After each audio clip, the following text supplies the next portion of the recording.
ndị be anyị orugo ka ọ ga-eru ihe unu na-ekiri ugbu a bụ akụkọ TV and nke anụnwa bụ first edition of Talk with Kolaman. Aha m bụ Uche Igbanugo, onye ji Kolaman wee malụ. Asị m unu na ọ bụ na m ga-echi ọzọ n'oge adịghị anya, ihe a ga na-akpọ m bụ aka onye wetara ka eji esu ya, aka onye wetara, mana oge ọzọ elubeghị, mana mgbe olu na ka m na-agụ ya ka egwu ka ọ na-abụ onye ọbụla ntị. M ga-enyekwazi ohere ka onye maazị nọ m n'akụkụ ka ọ gwa anyị onye ọwụ na Igbo ndewo no mmanụ bịakwuo nso ka ị na-abata n'ihe a na-eme. Aha m King Joki ụzọ, ọkụ na-enye ihe nke mbụ n'udo, akparaja udo, King of Udo's Kingdom. Mkpọwa aha m Tiga-abụ maka aha buru ibu. Ọwụ asị onye ekwe na-akpọ, onye ọbụla ekwe na-akpọ nwere nke ọ kasị eme. Ọkwụ otu awụ ebe ọbụla m gara m azara aha. Na-aghọtala? Oke, ebe ọbụla ị ga-akọ, ebe ọbụla ị kpara ike, ebe ọbụla m gara a ga-enwerịrị nke m ga-eme ebe m gara mere m ga-enye m aha. Ịghọtala?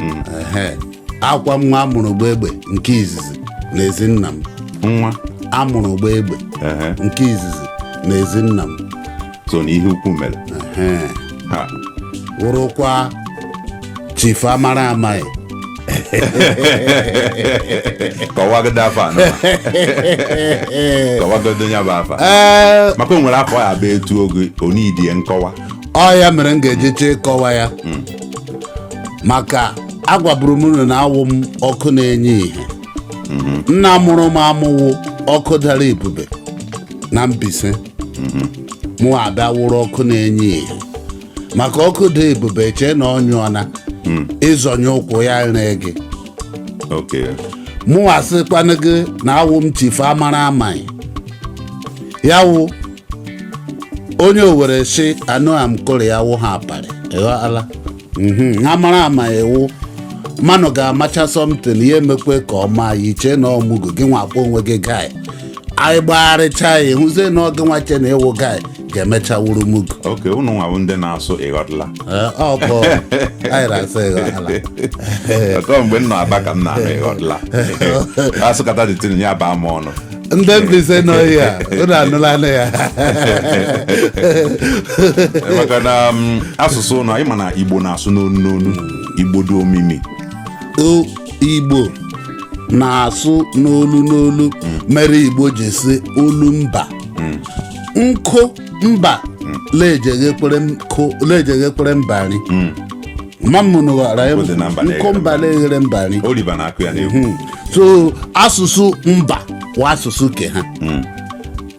Ị gakwa n'agha mba mmadụ ma onwe ha ọzọ ghara ka ọ wụrụgodo tachi ekpe ekele ga-ewere ka ha. Mpaghara Igbo niile mkpara ụkwụ aga m enwere ofu ihe m ga-ajisi ndị ebe ahụ ha jide ka. Ịghọọla? Ndị azụ mmiri wọchị ganụ ha imegagbuo. Anyị nọ na nke a. Nke a bụ nke anyị. Anyị nọ na nke a, ya wụ anyị nọ hia n'asụsụ unu. Anyị nọ n'akụkọ TV. Na akụkọ TV bụ nke anyị. A sị na nke anyị bụ nke anyị. Ya bifo anyị ebido ife anyị ji maka wee bịa n'ụbọchị tata, anyị na-asị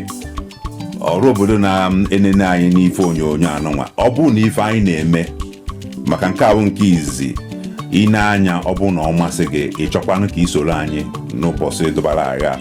isendiela anyị na DM sị anyị na ihe anyị na-eme na-amasị gị na ị ga-achọ ka ị joinụ anyị, maọbụ ọ bụkwanụ na ị chọrọ ka ị zitere anyị ozi ka anyị tuo gị aha, maọbụ ka onwe nke ị ka eme, anyị agbasaa mba ụwa sị nekwa onye dị etu a nọ na ebe dị etu a na nke ọ na-eme maka na kịta bụ social media ka anyị nọzi na the world of social media ebe ọ bụla ị nọ na-eme anything eziokwu na inwe ike nwegasị ndị na-ego gị ahịa mana ọ bụrụ na iwepụtakwa anya na social media ụwa mba niile afụ gị so ọ ga-eme gị nwee more customers ma ọ bụ na ị na-akwado agbamakwụkwọ ma ọ bụ na ị na-akwado ifedobara agha ị na-eme Thanksgiving inwe ike sendere anyị DM anyị etuo gị afa gbakọ ụmụ ụwa si na onye dị etu a na-eme ihe dị etu a n'ụbọchị dị etu a o nwezie ka o si dị itiri anyị ife na brand envelope ọ na-adị anyị mma anyị ewere na-ahazikwa equipment ịfụ ka ọkụ si wee chapụ ịfụkwa na osimiri dị anyị n'azụ ụmụ ihe niile a na-eri ego mana ka m ghara ije kwuru gaba ka anyị si ka anyị sụọ na nke onye anyị bịara so ihe anyị ji maka ya ekwu ife anyị ji mkpụrụ okwu ịtọ anyị chọrọ ka anyị tụnye ọnụ nke izizi bụ nke a na-akpọ current affairs nya trending news na 29th of May n'ụbọchị gara aga 29th of May nwanne echi gara aga n'olu ebe ka anyị nwanne echi gara aga ndị Aba na-ekwukwa echi gara aga nwanne echi gara aga ọ na-agwa ha kwuo ihe nsị ha mana echi na ka na-abịa abịa ha sị mba nọọ echi gara aga enwere echi na-abịa abịa nwekwa echi gara aga ị ma na ụfọdụ ndị Igbo nọ na Anambra steeti aganụbụghị saịdị Owerri Imo steeti Abia steeti ha anụnụbụghị n'onwe ndị na-asị echi gara aga first time bụ mgbe m jere Abia steeti ka m nụrụ ya ndị Anambra ahụ ọ na-ekwu ya mụnụ na-ekiri anyị ugbu a unu amatalanụ na enwere ndị na-asụ echi bịara abịa na echi gara aga ma ọ bụrụ ihe ọzọ iji aka taa na nkiri nke ị na-ekiri anyị ga-ebara nke ala aka lawa anyị nwa ndị ọka iti anyị na-asị nya gara aga echi na-abịa abịa Igbo na-atọ ụtọ anyway ka anyị na-agakwa so ife anyị chere itinye ọnụ bụ maka nwanne nya ha asị na onye isi ha na-celebrate 1 year in office so akụkọ TV wee gaa different street na Lagos wee na-ajụ ndị mmadụ kedu ife ị nwere ike score ya from 1 to 10 kedu ife ị nwere ike inye onye ọchịchị na-achị obodo Nigeria na after 1 year in office ndị mmadụ na-ekwugasị ihe dị iche iche ma ndị si na ha nyere ya 1 ma ndị si na ha nyere 0 ma ndị si na ha ma enye anything ụmụkwa ndị na-asị na ha ga-enye 8 nwee ndị si na ha ga-enye 7 na ihe ọ na-eme ive abụ ka na-asị na before ọ dị mma na ọ ya ebu ụzọ dogodo njọ so na n'ọma ya ọ na-eme na ọka enwee hope ụfọdụ ndị kacha ndị Yoruba tụnyere ya nsị na-agụ egbuo na ha tụba ha ya na ihe ga-esi nwe ike like that a sịgo m gị kwuo n'uche nke aka gị kedu score from 1 to 10 ihe ị ga-enye onye na-achị ha na-asị gị kwuo na isi nke aka gị ka anyị amaghị okwu bekee anyị amarala sị refelu bịakwuo nso maka isiokwu ma wụrụ anyị agabela agha mbụ mana anyị ahụ n'isi ndị egburu egbu nke a ụdị a na-asị na akwụba obi nsi abụọ ma ya n'isi ka awụ agabele bọnkụ maka ndị ṅụrụ ihe agabeghị bọnkụ erubeghị bọnkụ akpụwabedịla ahịa ṅụrụ akpụwa mana oshikpamala ịghọala oshikpamala ebe niile so hem kwuru awụrụ onwe ndị na-asị ka fune dị etu a onye keduzi ka fune ga-adị onye isi obodo Naijiria na-akpọ BAT Bola Ahmed Tinubu ma echewala ogbekem onye ama abili ma echewala amahụ m maka ịza ama m iwu onye ọchịchị ka iwu onye ndu ka ọ bụla ewukwanụ onye gụga egwu na-agụ na-agba ndị ọgụ gara adị onye gewe na adị onye gbawana enwesa adị ihe o mewe isi enwere ndị iwe onye isi ha agụrụ ala ebe ha o bechatara ha isi ike a na-esi ụtụtụ ehihie abalị ịga n'ime ahịa nwa ahịa ịla agabugo egoro ịgada ego eli anụ n'ofu mba ji kịta 5,500 ma ịhụkwa ya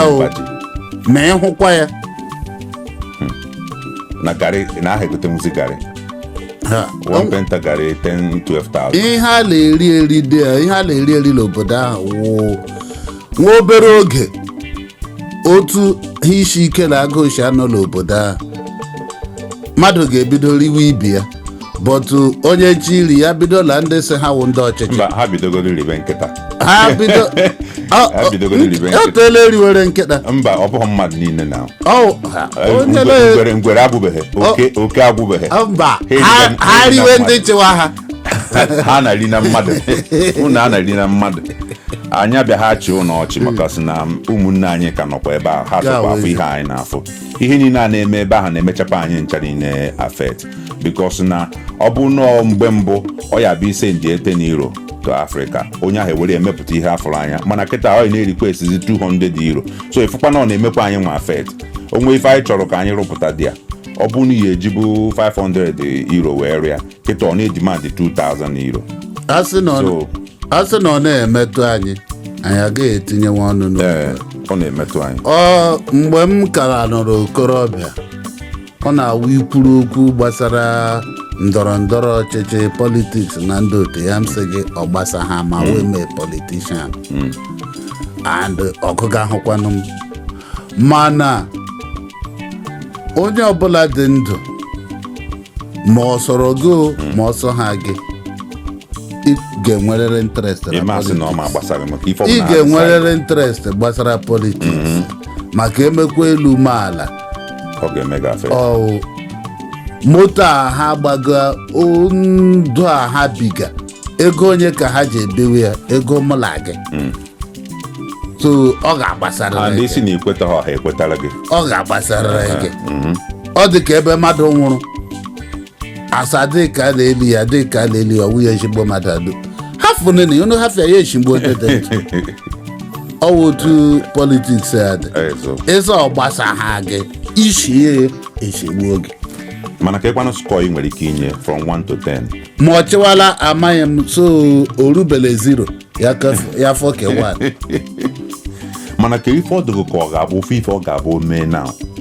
just one thing ọ ga-abụ mee now ndị Naijiria ekute obere ume and that thing ọ ga-eme dị ya na power imenu otu ha ka m kemgbe mkpụrụ n'ụwa gbasara ọchịchị Naijiria otu ha ọ wụrụ nwa okorobịa gbadowe nwaanyị laayọ ya ahịa o nwere nke ọ ga-eyọgide ya sị nye onye ma ọ wụla ya otu ọnụ ayọwa ndị ọchịchị wụ ọkụ inye anyị ọkụ permanent electricity yes ọkụ nọrọ mgbe ọbụla ọ na-anyụ gaa mara data isi anyị bekee si no brain is idle ụfọdụ ndị uchesi n'ọkpọrọ onose ha ṅụwago ufu ha gbawa ka ha mee ha ka ụfọdụ ndị awụ enweghị ha ahụrụ ejidere aka inye ndị ọkụ ma ha enwegodi ike ha ga-imenwu enwere ndị nwere ike ha ga-imenwu ga-ekpọ onye abịa tiri m aka m emewe ha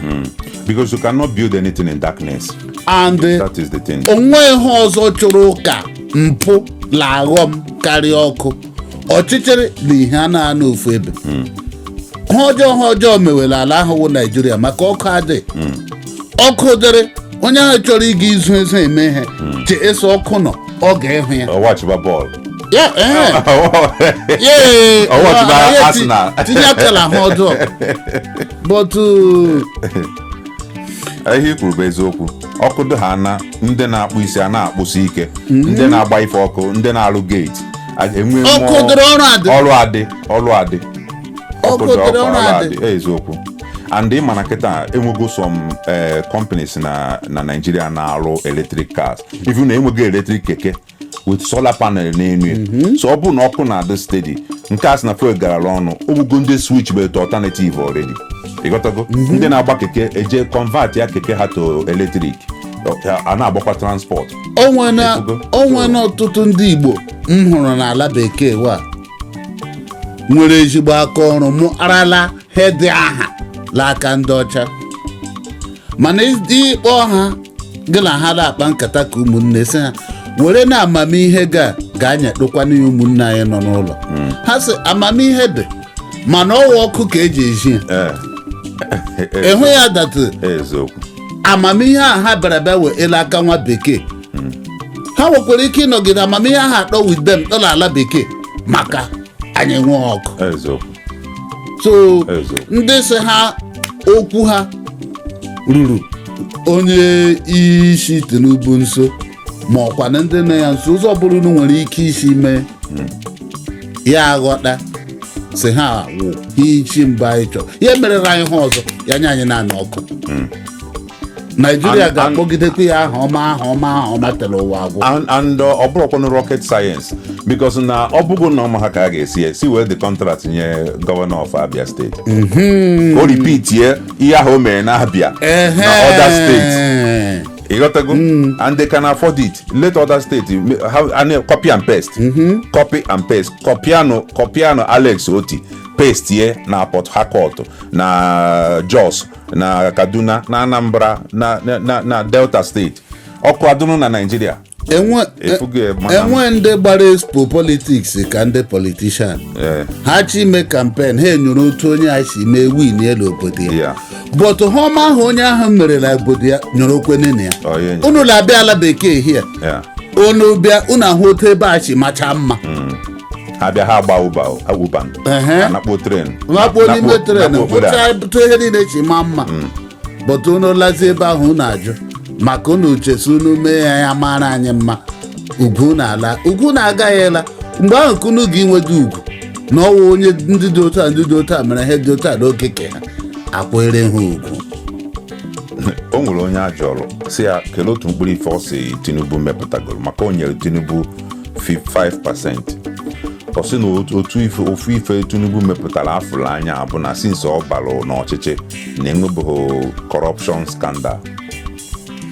Ka ihe i chere maka ya onye etu a si ebu ego nke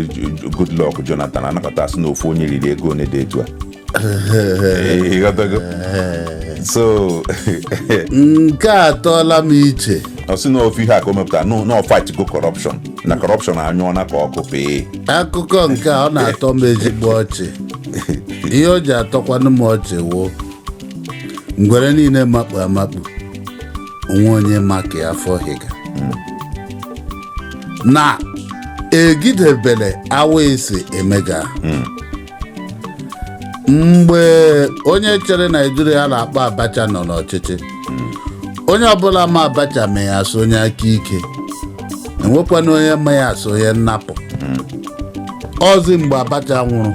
abịa nụwazi ihe ndị ọ napụ onye na-agwa m si kemgbe onye achịwa ka emebe enwebeghị m nwere ikwu maka anụ a na-akpọ enwe ka bekee na-akpọ monke. Ọ sị nwe ya ka ọ ga-edo arịrị isi iwu ka ahụ o furu afọ hụrụ ka ọ kwọrọ azụ enwere mgbe o ji dọrọla abịrịka mmadụ ọmaghị ndị na-amaghị wa abịrịka plantain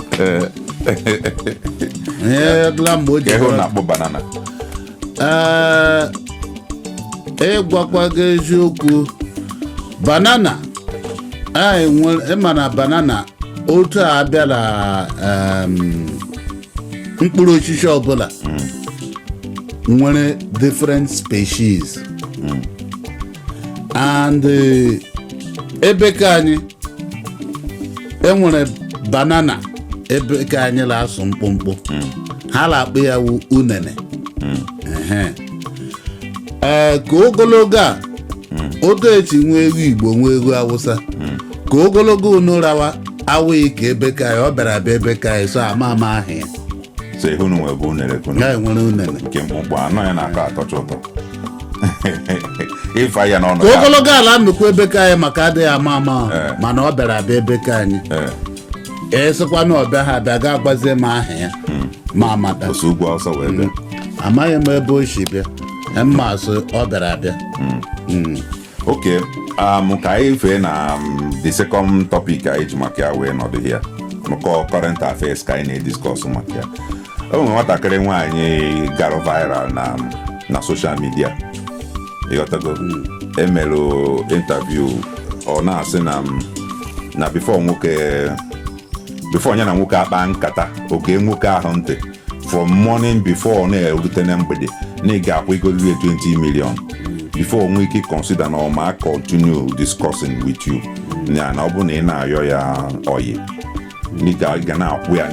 na onye na-akwụ ya 5 million na onye ahụ dị serious no from 20 ya enwe ike na consider na ọ dị ọkpụ shop ya enwe ike na consider na ọma consider gị ihe abụ ụmụazị ọgbara ọfụ ndị a na-akpọ Gen Z and ọ na-ekwu ya with authority mana mgbe m na-watch datin okwu ha na datin mgbanyụ TV m maka achọ m ka iwe wee m onwe ndị abịa iwe ha ya akụrie ife onyonyo ha je so mụ agbanyụ TV oruzie echie mwefu na ndị mmadụ fụrụ the same thing mfụ no people feel offended like that so onye ọbụla bidozie wee report ba social media account ya ma Instagram o ma TikTok o ma Facebook wee block ha mana thousands and millions of Nigerians report ka account to the girl so ebe a ka m chọrọ ka anyị mụta ihe na n'ọkwụnụ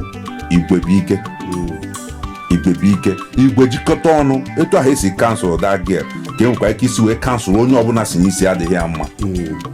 mana na society adụgo corrupt ndị du corrupt dị too much because ọ bụ na this social media na people ka nwere ụbụrụ onwe ha onye jere ịkọ nonsense ka o wee dufee ndị ọzọ maọbụ maazị na-etolite onye ọbụla report ọ ya cancel all the person ịghọtago ka ife ichere maka nwatakịrị ya because ama m na o nwere ndị isi adọrọ mma enweghịdo oghere ịpụta na social media kwuo ori ahụ o kwuru adịnshọ na o nwere ndị isi mebiri sef na ka nyanwa njọ ọ wụdahe tupu m sawa gị ihe jụrụ m maka ọwa okwu mmadụ kwuru ka m ji ekpe ya ikpe o nwere ajụjụ m chọrọ ịjụ gị iwe ọka na-ewe gị iwe dị ewe m ka afọ na akansụl ya iwe m afọ na akansụl n'ọnyịga anya afọ iti maka ndị na-ekiri ya asị mmadụ ya bụ iwe ọka na-ewe iwe dị ewe ka m mara ma m ga-enye ya kpachi ka m ga-abịakwado ya nso no deserve ya asị nsef si jee kansụl ya mana WhatsApp si jee mepe WhatsApp ihe na-esi kansụl ya na WhatsApp maka Facebook nwe WhatsApp ihe m ga-ekwu gbasara nwa ahụ ọka mma na ndị bekee Igbo si aha ịkpọrọ nkịta gị ka ọ ga-aza ọka mma na o jikwa aka ya mee ụwa mara sị enwe m nkịta na Bokola ọ bụ Okola man mana only Kola ọka mma na o jiri aka ya mee ụwa mara gịnị onye ọwụ si ha ọwụ akwụnakwụna nke highest grade ọkwa otu Igbo kwuru sị maka ndị na-achụ nwaanyị ọrụ awụ okorobịa maliwe na ahụ atọwala ya bịrịbịrị ọ ga-ịchụ nwaanyị mgbe ọ nwere okwu ara agwa ya sị ya mara kwasị ọwụ ha ọnụ gị kwukpere uhe otu gị leri nwatakịrị asọwa akwụna ndị ka ike ya ọ wụrụ ọsọfe ọsọwa akwụna dị durable akwụna na-echube nwata akpọrọ onwe ya high class akwụna ha ọkọgakwanụ maka dịka m kwukwere a na ebe m si abịaga dịka m kwuru asị m ha ọnụ gị kwukpere ha otu gị leri ọ kpọrọ onwe ya akwụna ile onye ahụ anya enwere ike nwa ahụ ụlọ ohi nwụra mmiri na-ehi di ya enwere ike nwa abili abacha ego ọkpọga aha papa mụrụ ya ahụbeli ya mbụ ifu na enwere ike richest man na village ha ahụbeli ya mbụ ha ahụ o mere ewu orega ahịa ọ dị mma akpọrọ m otu enyi m nwoke ofu echi sị ya enweghị echi ụlọ elu okoga m onye ọbụla mma m makwa ha ụlọ elu anaghị agụ m ọwụla ala hela akpa m ha enyi m nwoke ahụ chịwa ọchị sị m na mma ha mere ndị mmadụ ji arụ ụlọ elu na ọ na-awụ ha arụchasị efe ha ego ya penthouse nsị ya gbanụ m ka m mara strong room ọ sị m na ọwụ isi n'elu ụlọ elu gaa ha daa asị otu asị nwoke owu asawala nwoke ọ daala ya si n'elu ụlọ elu ya ha daa ya adasa na roof ọ gaghị adarucha ala but isi na bungalow gaa ha daa gaa daa so nwata were ahịa kpogowe ya n'elu so that ụda ahụ ọ kpọrọ ihe a asonye na-ekwu ọnụ ahịa ọ ya dazi ọda na 15 million mana isiokwu m awụrụ gịnị ka awụ m na-ekwu ya ka okwu na-enyekwu ya ka ndụmọdụ ụmụ nwoke mara na ihe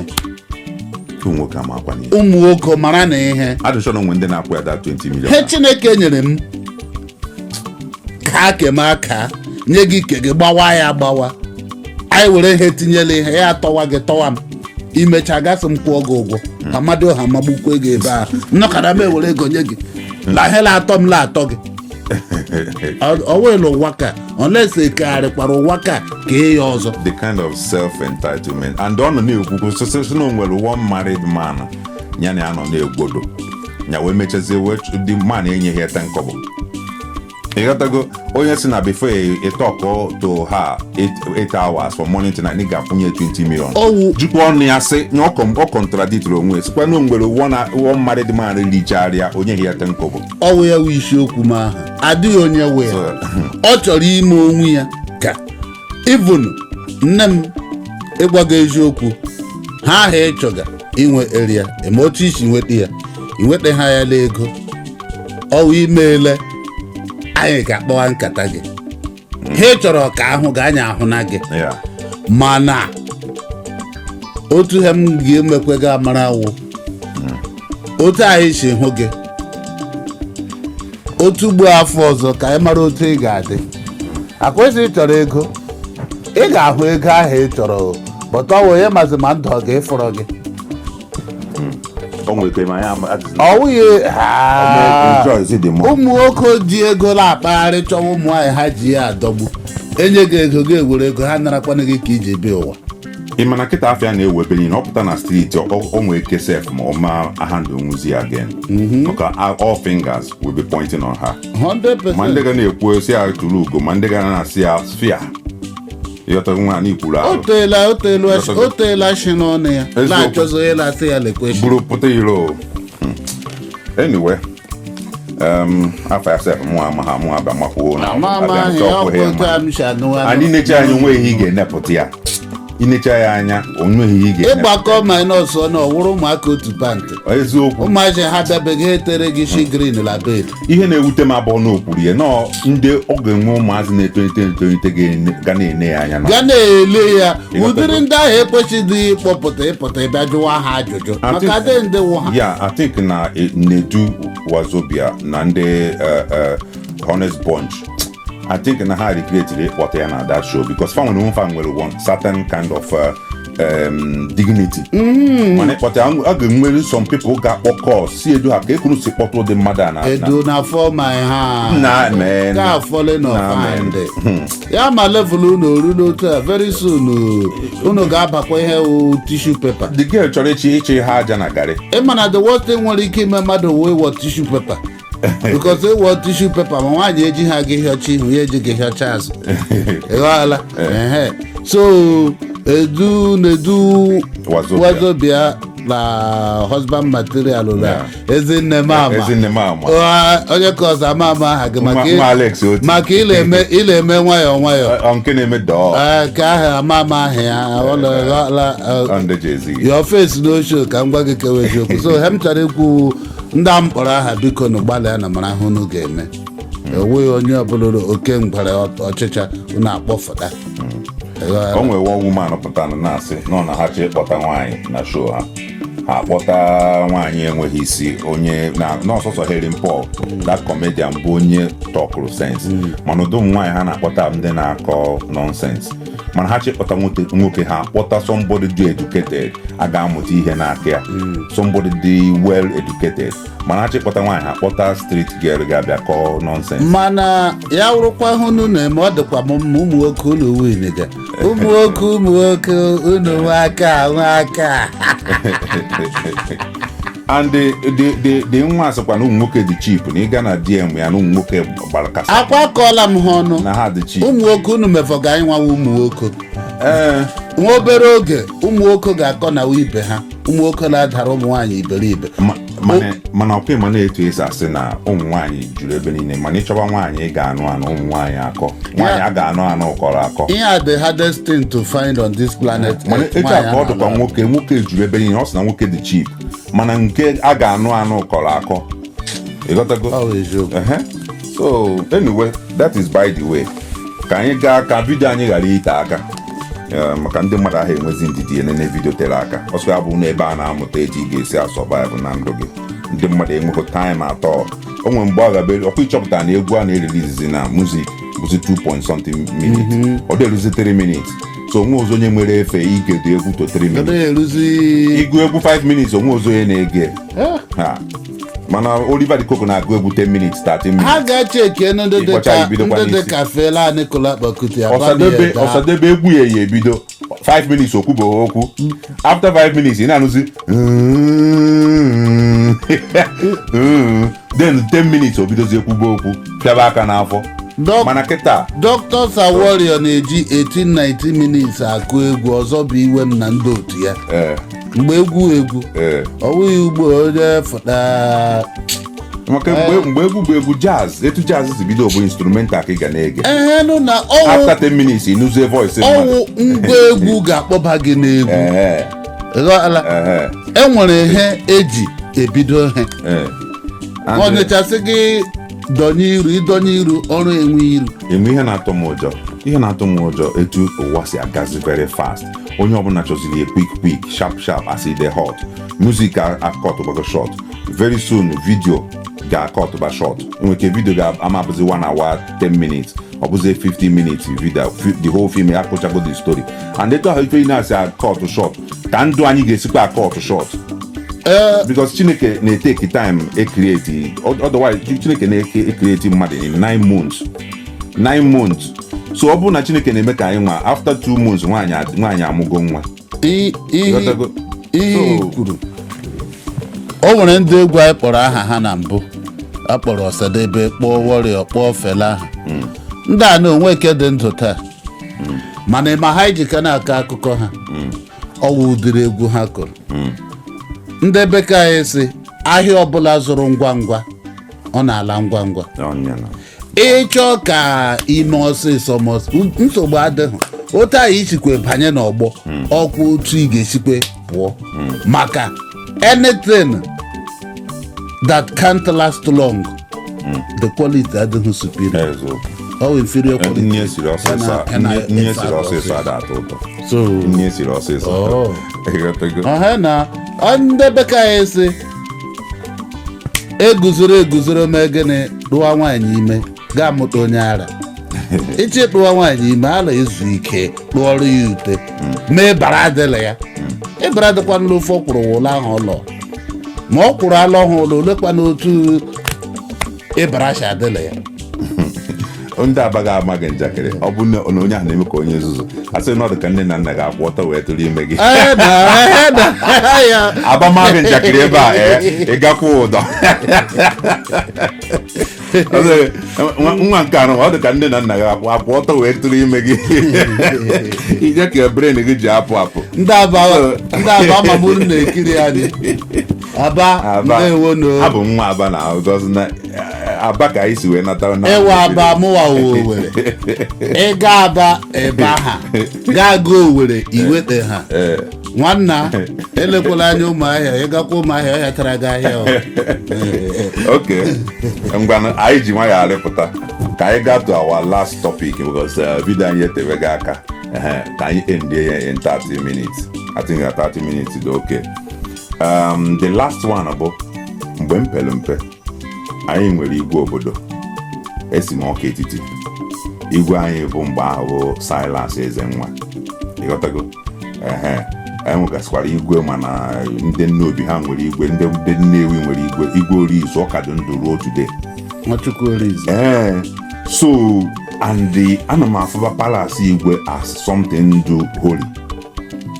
Mmadụ ibu igwe bụ something do holy. Ịghọtago. Ọ bụghị mana kịta a na-ejizi ego egoro igwe. Iwere ego igoro the kingmakers echie gị igwe like nke ọkụzụ mgba o ji egoro igwe mana ifu ka o si wee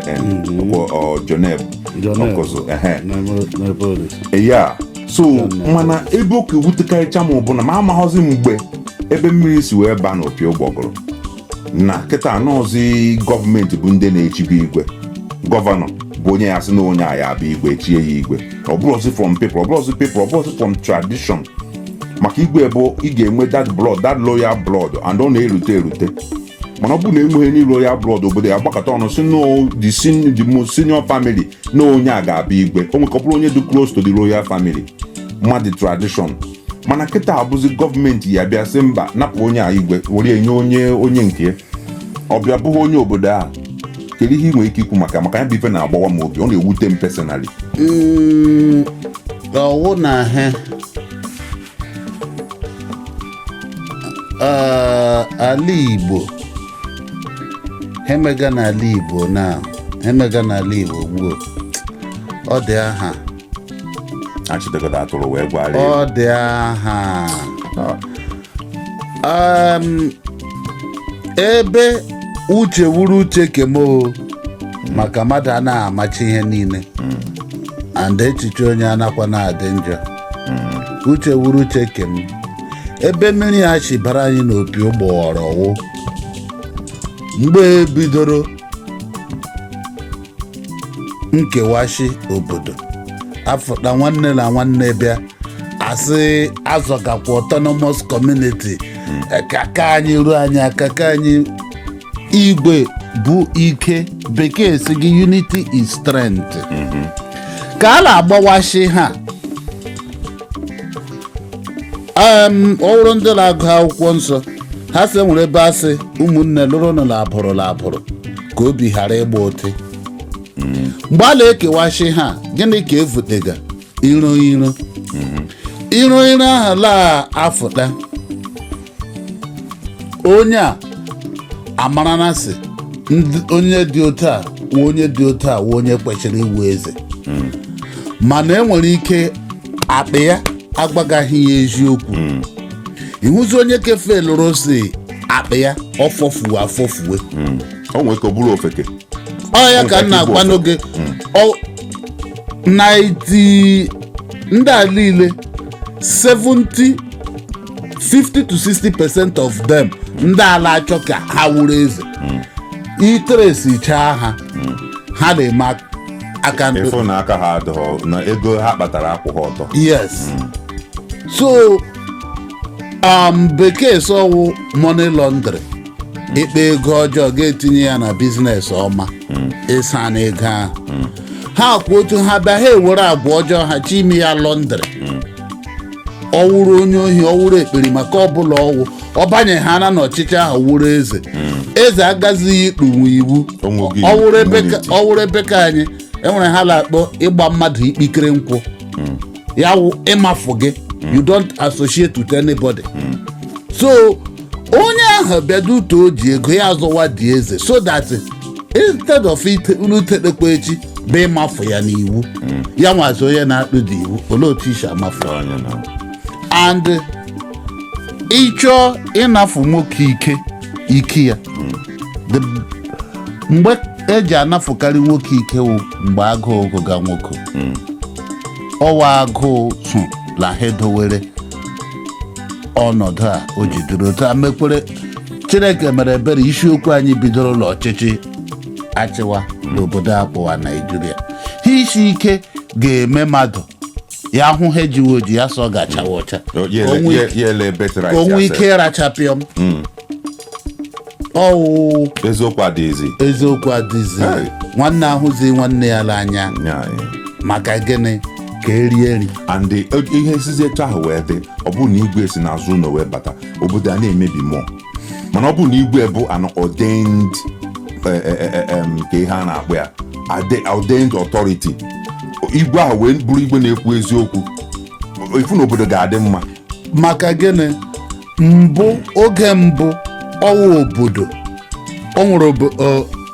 nwere obodo dịka anyị kwuru na mbụ si nkụ mbala eji eghere mba nri o nwere obodo ị ga-abịa n'ala Igbo ọwụrụ abụrụ a obi a eji a ọnụ ovu a ọha gala amụ eze gala eshi nga aha afụta nwekwa n'obodo ka ọ na-awụ ndị ka a nwere ike wụrụ obodo nwere ndị na-eme turn by turn. Ọ nwere obodo na-enwe abịa na community ha enwe villages village ahụ a na-eme ndị achị ya ndị ka ọwụ ụtọ dị ebe ka anyị so and otu esi emekwana ya na oru na your own village n'aka mmadụ agaghị just mapụta all village ahụ ga-ejikwa aka ha choose onye ha believe wụ the best that can represent them. So mana mgbe a bịaziri bịa jiwe ego ọ dị ka ka ewugo ugbu a obodo ga-afọtasị onye awa eze ha họrọla onye ha chọrọ si ya wụrụ eze ha ịhụzi ofu okoko maka o chesi o ji ego ya gawa gọọmenti ga were satifiketi ịbịazie ofu kọmuniti enwere eze abụọ makwanụ n'ime eze abụọ ahụ enwere otu ji ọfọ nna ya ọkụ nna ya gịrị ya n'aka ka akpara satifiketi ka ahụ ji ọfọ anaghị eme nsogbu maka ọwụ eze mara ya but keji satifiketi nwoke na-eji polisi lagharị gọọmenti recognizere ya but upon no believer na gọọmenti recognizere ya dutu ebe ka ha kọta ha ya ụjọ agaghị ikweli akpịsị iwe eze ikwesịrị ịga na ndị bekee ga-ama ka ọ ga-asị mana ọ na-eji ndị uwe ojii aga ebe ka maka ọ mara na ma ojii ha ndị bekee ha akụgbuo ya that is nyabife emebisiago nyabife na-ewute mpesona igbo ifugo n'ebe gọvanọ Nwike na-akparị igwe obodo si ya nke isi ị na-eme isi etu a ọ na-akpakwa ha okwu ka ha bụ beggars and ịkparịa igwe obodo ịkparịgo obodo ahụ ịkparịgo nna that tribe ịkparịgo jiho ndị ọ na-achị o nwere one community n'Imo steeti udezinaeto Mbaise o nwere ofu okoko so na America akpọwa ọnwụ ka kpọwa otu o si gara last year she from nowhere gbakwuru gọvanọ Imo steeti were satifiketi nye ya bụ so na dị ichi ndị udo ọmakwa that na all the way from America eziokwu gondo gochara ebe ahụ gbara bịawa udo so na bụ ichi udo mana enyi ya before ga-echewe echiche si na aga America before ga-echewe echiche ma ndị gala ha nrụnwasị la aga isi iwu eze enweghị ike nọkata ga just gbara gaa lewe mkpụrụ osisi chọrọ ịghọrọ mkpụrụ osisi ngela amaghị ebe mgbọrọgwụ osisi ahụ mana o nwere uru dị na mmadụ bụ igwe anụ na gọọmenti na-akwụ ha salari gọọmenti na-akwụ ha salari wụnụ ndị ka gbaga n'aka gọọmenti mgbe igbo wu igbo ha na-emeghe gọọmenti onwe gbasara gọọmenti iwuru igwe obodo ọwụ obodo gị wụ ha gụrụ felu ọsị ha chọrọ isi hebekee na akpa ipe homage ọ nwere ike onye wa abịa ya were palm wine nna igwe were nke a ọnya mmara anụ dị otu a ewere ewurukwa n'igwe mebi iji ego ha ahụ gọọmenti gara emere ndị obodo gara emeri obodo a na-aga eziokwu na mgbe ka igwe nwere se mana since akwụwara igwe salary igwe nwe ozi se o nwere hele gọvanọ bụrụzie a corrupt person kpatara ego wee gochaa vootu eme ihe gọvanọ ọ pụtazi ọ na-akpara igwe obodo that was ordained by the authority of that community. ị ma n'oge ọkpụ n'ala Igbo ọkụ kọchaa na obodo every part of the community ọkụ na-adịrịrị na nke Igwe steeti ọ na-awụ pepe otu ishiri ha bịa na nke Igwe bịagoro ọkụ eji eshiri mana ugbu a dutu ndị achịga ọzọ gidigbam eji ego gị igwe such things alaala ha ejile ego tụfuwe omenala Igbo. mana igwe be anyị na igwe be anyị nọ na igwe ọkụ eti nwere ọnụ na nepa former nepa official ka ọ bụ mana ọkụ adịghị n'ọkụ eti ọka ha yuzuzi connection n'ọbụ onye isi ndị nepa before wee si ndị nepa nye anyị ọkụ na mba igwe obodo anyị nye anyị ọkụ ebe a and that kasi na nwere nsogbu do wit ebe ọkụ si were bata ọkụ eti from ekpuru ọbịa ka ọ gịnị na-eji ya nya politiks ga gwụcha dị ya igwe anyị nwere ọnụ na nepa kwesịrị ịbụ na ya kwesịrị na-ewe ọkụ ewe n'obodo ọ na-achị mana ihe na-eme ya dịka isi kwuo owu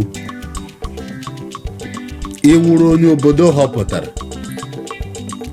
gị na obodo gị nwere ike igbu izu mana ndị aka aja aka ha tinye onwe ha n'obodo ha na-agbanwe izu andụ ome obodo na igwe ọwaeze na-achị ha a na-agbanwe izu obodo enweghị ike imepe obodo ga-anọ n'isi ha ọma agaghị na-abịanwu n'obodo maka ha ebigawo ndị kwe ndị ekwe mana ọ dị nke igwe this Ọba of Benin na-adị iche Ọba of Benin bụ onye m na-enwe fili n'ọka nwere data authority mgbe gboo and the gọọmenti enweghị ike ịgba ya okwu anyhow gọọmenti dị ha nwere respect ha na-enye Ọba of Benin. ihe mere ya wụ dịka m kwuru na mbụ kesokwa apụ ya salary dịka m kwuru na mbụ ọwa ahụ ị kpọrọ nkịta gị ka nkịta gị ga-aza